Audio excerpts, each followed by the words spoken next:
Sur la surface du miroir, des mots argentés apparurent un à un au milieu de la lumière aqueuse. Adoptez les Beyondés de l'église du dieu du combat et de l'armée de Fézac qui sont prêts à jurer leur loyauté. Seuls les extrêmement pieux, fidèles et ceux prêts à être martyrs, ainsi que quelques membres des échelons moyens et supérieurs de l'église doivent être éliminés. C'est à la fois la bienveillance et la compassion de la déesse, ainsi que les mesures nécessaires pour faire face à la situation ultérieure. À l'approche de l'Apocalypse, le nombre d'incidents de Beyondés augmentera inévitablement partout dans le monde. Pour maintenir la stabilité du monde, nous devons faire de notre mieux pour augmenter nos forces le plus rapidement possible. Si nous devions éliminer les Beyondés de l'église du dieu du combat et de l'armée de Fézac, en obtenant leurs caractéristiques correspondantes, cela ne nous aiderait toujours pas à nourrir un Beyondé du même niveau en quelques années. Un Beyondé avec une riche expérience, que ce soit dans la digestion de la potion ou dans les connaissances accumulées, nécessite un temps suffisant. En voyant cela, Klein marmonna intérieurement. Il sentit que ce n'était pas le ton habituel d'Harod. Cela ressemblait plus à un document officiel. Il montre des documents d'origine inconnue qu'il regarda. En utilisant des mots comme « digérer », cela signifie que l'écrivain et le lecteur maîtrisent la méthode de jeu. Et du le ton du document, il vient de l'église d'Evernight. Sur la base de ces deux points, il n'est pas difficile de dire que ces documents sont destinés aux yeux des archevêques et des diacres de haut rang. L'auteur devrait être le siège apostolique de la cathédrale de la Sérénité. Les capacités d'Harod à fouiller les secrets sont très impressionnantes. Klein hocha la tête de manière indiscernable alors qu'il attendait que le contenu dans le miroir tourne la page. Les mots d'argent disparurent les uns après les autres, formant rapidement de nouvelles phrases et paragraphes. Il n'est pas nécessaire de répandre le fait que la déesse a remplacé le dieu du combat auprès des nobles et citoyens ordinaires de Fézac. Cela leur permet de conserver leur foi dans le dieu du combat. D'une part, c'est bénéfique pour nous et pour les prêtres, les évêques et diverses grandes cathédrales qui se sont rendus à nous. Cela permettra de stabiliser la situation à Fézac le plus rapidement possible. D'un autre côté, cela évite également que la déesse ne soit perturbée par le problème insoluble de la foi avant que, elle, ne prenne complètement le contrôle de l'autorité du dieu du combat. Une mise à jour sera diffusée après une nouvelle révélation. Maintenant, nous allons seulement rédiger le projet correspondant. Essayez de ne pas susciter la forte résistance de Fézac et d'autres pays. Nous avons perdu trop de Beyondés et de soldats, et nous avons dépensé une grande quantité de ressources et d'objets. Qu'il s'agisse de l'Église, des pays ou des gens de différentes classes, nous sommes tous très faibles. Nous avons besoin d'un moment de paix et de stabilité pour nous rétablir. Nous devrions travailler avec l'Église des tempêtes, l'Église de la connaissance, l'Église de la terre-mère, des pays comme Phénapoté ou Lambur. Nous obligerons Tinti et Fézac à une capitulation sans condition. Nous obtiendrons ce que nous espérons à la table des négociations. Au cours de ce processus, nous pouvons utiliser l'épuration des fidèles obstinés et démodés pour exercer une pression sur eux. Lorsqu'il s'agit de la situation domestique et du remplissage du vide laissé par l'Église de la vapeur, l'Église des tempêtes doit recevoir suffisamment de respect. Nous pouvons même faire des concessions sur certaines questions. C'est la volonté de la déesse. Enfin, à partir de ce moment, le nombre de fois où la lune cramoisie apparaît dans les sermons, les prédications, les rituels et les messes doit être réduit. Dans le canon officiel, le titre de la déesse de Dame du pourpre ne sera plus mentionné. Dame du pourpre ne sera plus mentionnée. Les sourcils de Klein se contractèrent alors qu'il ressentait un fort sentiment de confusion envers la dernière phrase. Bientôt, il pensa à l'ancêtre sanguin, l'ancien dieu de la deuxième époque, et à l'actuelle terre-mère, Lilith, qui était autrefois une séquence zéro du chemin de la lune. Elle était la vraie dame de Crimson. Dans un moment d'illumination, il comprit vaguement que cela pouvait être un échange sous la table. Oui, l'attitude de la déesse est très claire. Il s'agit de stabiliser la situation au plus vite. Avant que elle contrôle véritablement l'autorité de la mort et celle du dieu du combat, et devienne une grande ancienne, elle ne souhaite sans doute pas que d'autres divinités orthodoxes périssent. Si cela se produit, la barrière invisible laissée par le primordial n'aura personne pour la réparer. Cela permettra aux divinités extérieures de trouver une opportunité de faire avancer l'Apocalypse. Et de plus, compte tenu de la situation actuelle de l'ON, si nous continuons la guerre, les ancres vacilleront encore plus. Cela pourrait conduire à l'éveil de l'être primordial dans la déesse. La déesse a pris un risque énorme en faisant battre en retraite la ligne de front jusqu'à Backland. Elle a dû consacrer plus de force pour supprimer le primordial. Si la terre-mère l'avait trahi, elle aurait pu périr encore plus vite que le dieu du combat. Elle pourrait-elle avoir d'autres atouts? Les pertes subies par l'église de la déesse de la nuit éternelle et l'église des tempêtes semblent assez importantes. Il n'est pas étonnant qu'après que la résistance ait annoncé qu'elle conserverait les cathédrales correspondantes et respecterait la religion de la tempête, cette bande d'irascibles n'a pas tenté de riposter et a silencieusement accepté la mise en place du nouveau gouvernement.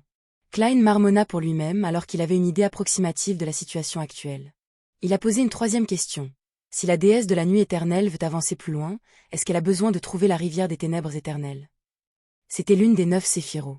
Klein se souvient qu'Harod l'avait mentionné une fois, disant que cette rivière était liée à l'ancienne mort, l'ancêtre du phénix, Grégras. Les indices semblaient être cachés au plus profond de la ville de Calderon, dans le monde des esprits.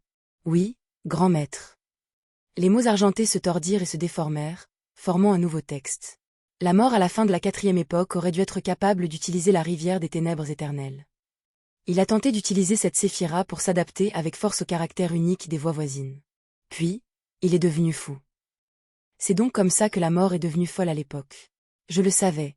Un vrai dieu de la séquence héros, celui qui a vécu 3 époques et qui a vu l'ardoise du blasphème, ne manquerait pas de bon sens et ne boirait pas de potions au hasard. Ce n'est pas comme s'il était Alista Tudor, ayant atteint un point où il n'avait plus que le choix entre la folie ou la mort.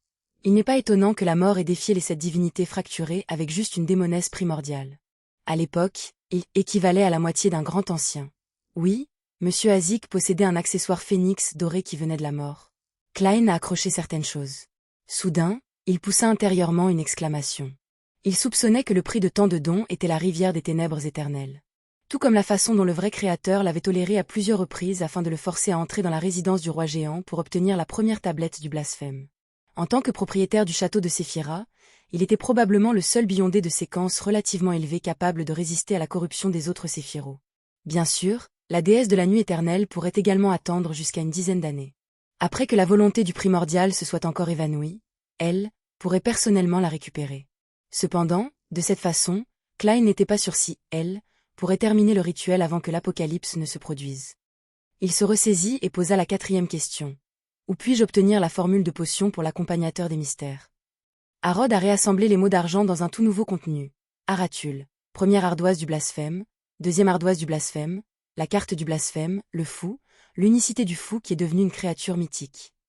Le premier et le deuxième choix pourraient être de comploter contre moi. Zarathul est encore plus terrifiant et rusé que le loup démoniaque noir. Si je devais comploter contre lui, il y a de fortes chances que je tombe dans son piège. Le danger est extrêmement élevé. Le 3e choix est le frère d'Amon. Il aurait dû utiliser cette guerre pour devenir un visionnaire. Si je devais le provoquer, le château de Séphira ne pourrait peut-être pas me sauver. Les 4e et 5e options sont liées aux demi-imbéciles de la famille Antigonu. C'est lié à la ville brumeuse de la déesse. La déesse devrait avoir un moyen de faire le tour du demi-fou et d'extraire la carte du blasphème, mais peut-être que je devrais utiliser la rivière des ténèbres éternelles pour l'échanger. Klein réalisa qu'il était dans une impasse. Le chemin à parcourir était la rivière des ténèbres éternelles, et derrière lui se trouvait le chef de l'ordre secret, Aratul. Malheureusement, si je peux trouver le loup démoniaque noir, je peux essayer de négocier avec lui. Il aurait dû voir la première tablette de blasphème et saisir la formule de la potion du serviteur des mystères. Soupir, il s'enfuira au loin une fois qu'il me sentira. Klein réfléchit un instant et dit à Rod, 5e question, que voulais-tu dire quand tu as dit que tu avais vu un pilier et un soutien de ma part? La lumière aqueuse dans le miroir tourbillonnait légèrement à mesure que la profondeur devenait plus évidente. Le texte argenté correspondant semblait devenir un peu plus blanc. Grand maître, c'est un sentiment que je ne peux pas décrire avec des mots. Cependant, j'ai déjà éprouvé des sentiments similaires dans une autre existence. En dehors de lui, vous seul le possédez. Cette existence est l'ancien dieu solaire. L'ancien dieu solaire. Klein hocha la tête en réfléchissant. Très bien, c'est à votre tour de demander. À la surface du miroir, les mots sur l'écran argenté sont soudainement devenus dorés. Maître suprême, pensez-vous pouvoir emporter votre fidèle et humble serviteur, Harrod?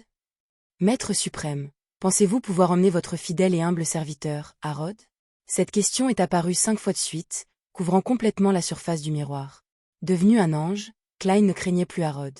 Après avoir réfléchi quelques secondes, il sourit et dit « Laisse-moi parler à cet ange. C'est une simple courtoisie. » Avec un boom, des faisceaux illusoires de différentes couleurs jaillirent du miroir et explosèrent en feu d'artifice dans la voiture. Presque au même moment, 2 rayons de lumière sombre sortaient du bord du miroir. 2 bras qui semblaient surréalistes sont sortis. Les 2 bras voulaient à l'origine atteindre le mollet de Klein, mais ils reculèrent silencieusement et se balancèrent doucement sur place. Louez le maître suprême. Après le tir du feu d'artifice, un message doré est apparu dans le miroir. Au milieu de la locomotive à vapeur, dans une pièce simple. Un grand et beau jeune homme aux longs cheveux châtains était assis sur une chaise en bois dur. Face à l'emblème sacré triangulaire, il joignit les mains et ferma les yeux alors qu'il priait sincèrement. Sur le côté de la table étroite se trouvait un mannequin composé de composants métalliques. Derrière le mannequin se trouvait une faible lueur maillée. Soudain, le jeune homme ouvrit les yeux et regarda de l'autre côté. Quelqu'un était apparu là-bas. Et dans les yeux bleus du jeune homme, la silhouette ne ressemblait qu'à une personne. Essentiellement, il s'agissait d'un vortex invisible portant en haute forme en soie et un trench coat noir. À l'intérieur du vortex, Il y avait des asticots transparents et déformés qui se tortillaient dans la main. Moineau de Germain. Le jeune homme lut calmement un nom. Tous les objets autour de lui flottaient, mais il n'y avait pas de vent dans la pièce. Klein appuya sur son haut de forme et révéla son visage humain. « Comment puis-je vous adresser ?» Le jeune homme hocha légèrement la tête et dit « Bornova Gustave. »